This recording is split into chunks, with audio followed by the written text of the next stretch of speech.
2024年9月19日，路透社发表了一篇独家报道，首次将印度的军火出口细节公之于众。路透社声称，印度对乌克兰的军火出口引起了俄罗斯的愤怒和抗议。然而，稿子刚刚发出去没多久，印度新闻发言人就火急火燎地站出来，将路透社斥为路边社，指责路透社的这一报道严重失实。这位外交部新闻发言人称，路透社的新闻暗示印度违反了协议，但印度的军事物资出口是绝对合法合规的。我们印度有着强而有力的法律条款和监管设施，并且作为负责任的世界第一大国，一直将防止武器扩散当作自己的义务，绝对不可能做出违法乱纪的事情。那么是路透社在凭空捏造新闻吗？还是说乌克兰前线的炮弹确实有着咖喱的芬芳？如果乌克兰前线的炮弹的确有着印度血统，又是什么让印度这个世界第一的武器进口大国抛弃潜在盟友俄罗斯，转而向乌克兰提供炮弹呢？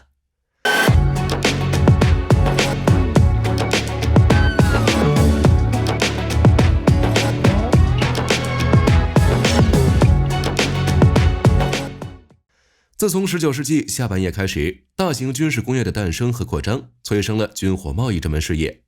大到战列舰，小到一枚子弹，任何能出现在战场上的武器都可以在各大军火公司的手中买到。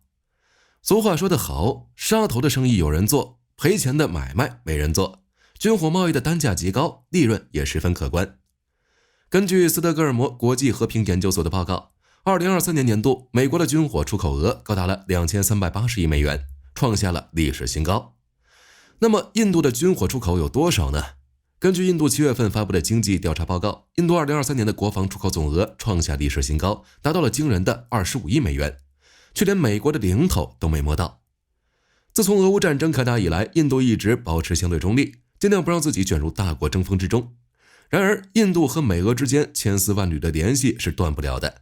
一方面，印度在经济和外交领域与欧美合作紧密，然而在另一方面，印度又和俄罗斯有着大量的合作，尤其是在军备方面，高度依赖来自俄罗斯的先进技术。目前，印度进口的武器中有 60% 都来自俄罗斯。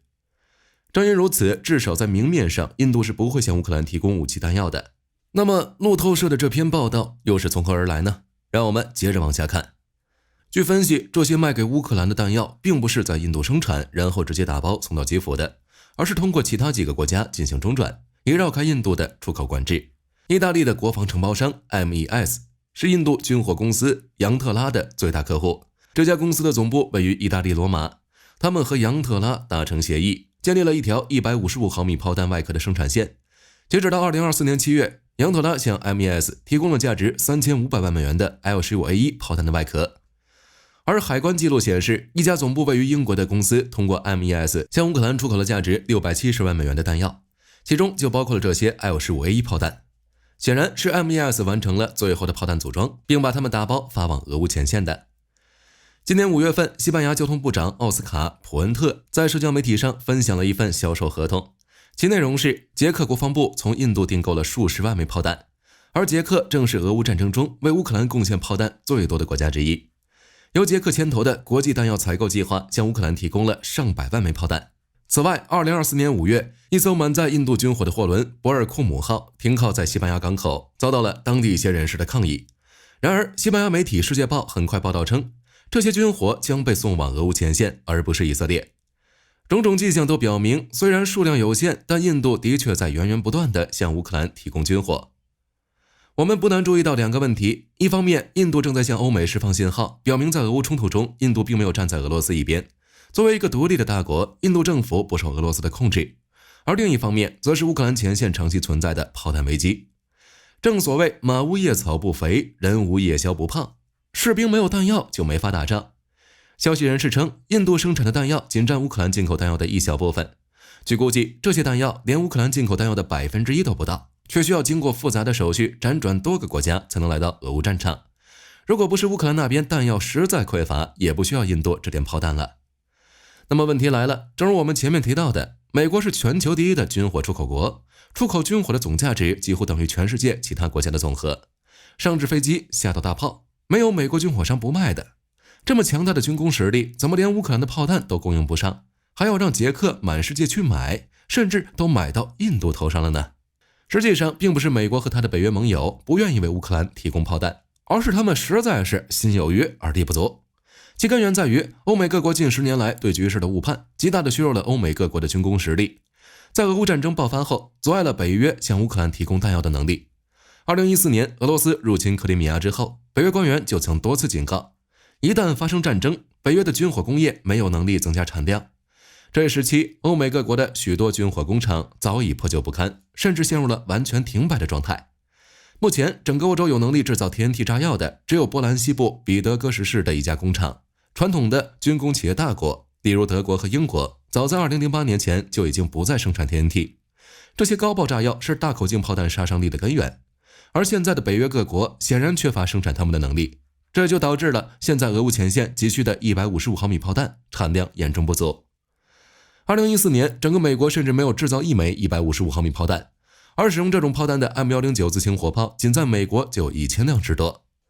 此外，由于制造业的迁移，美国的军工业极度依赖海外原材料。2021年的一份美国陆军内部文件中，详细列出了10几种重要化学品，每一样都依赖于海外进口，而这些化学品最大的产地正是与俄罗斯有着密切关系的印度。尤其讽刺的是，美国计划采购的 TNT 炸药，其中很大一部分就来自于乌克兰东部。美国陆军表示，2015年前后，美国每月生产的炮弹不到3000枚，而现如今，美国每月能够生产36000枚。预计到2025年底将实现每月生产10万枚的目标。美国国会也批准了60亿美元的预算，用于生产新炮弹、升级和新建军火工厂。然而，这些炮弹对于如今的俄乌战场来说，只是杯水车薪。美国一个月生产的炮弹可能还不够乌军1个星期打的。2023年，乌克兰军队收到了200万发155毫米炮弹，这些重型火炮在战争中扮演了至关重要的角色。例如2023年12月，在顿涅茨克地区，乌克兰军队用这些155毫米炮弹摧毁了俄罗斯装甲车，并打退了俄军的进攻。如果没有这些炮弹，乌军是不可能守住阵地的。乌克兰总参谋部的一名高级军官向媒体透露，如果乌克兰每天能够发射1万枚炮弹，在整个战线上，乌克兰的伤亡大约是300人左右。一旦炮火不那么密集，每天只发射5000枚炮弹，乌军士兵的伤亡就会大比例上升，会有上千名乌克兰士兵由于得不到火炮掩护而受伤死亡。然而，在俄乌前线，乌克兰军队的火力密度要远远低于俄罗斯军队。据估计，乌军每发射1枚炮弹，俄军就会发射至少5枚。那么，俄军难道就不存在弹药短缺吗？2023年年初，已故的瓦格纳的创始人普里戈任发布了一段视频，要求俄罗斯国防部为瓦格纳提供弹药。他声称，瓦格纳部队有着70%的弹药缺口。因此，尽管新闻报道不多，可以确定的是，俄军同样存在弹药匮乏的问题，尤其是大口径火炮，弹药缺口更为严重。那么，俄罗斯的炮弹是从哪儿来的呢？根据彭博社的一篇报道，截止到2024年6月，朝鲜已经向俄罗斯运输了至少1万个集装箱。韩国国防部长表示，这些集装箱里装载的是超过500万枚炮弹。由于朝韩持续分裂，目前的两国边境是全世界防守最森严的地区之一。而由于朝鲜领导人对炮兵的热爱，朝鲜军队库存的炮弹数量绝对不是一个小数目，甚至可能比整个北约还要多。考虑到朝鲜的贫穷，选择用俄罗斯急需的炮弹交换粮食和奢侈品是完全合情合理的。说回到印度，今年7月，印度总统莫迪在第3次当选后，把俄罗斯作为他国事访问的第一站。这显然表明，印度不会轻易放弃俄罗斯这个松散的盟友。莫迪政府向俄罗斯的对手乌克兰提供至关重要的炮弹，也是不争的事实。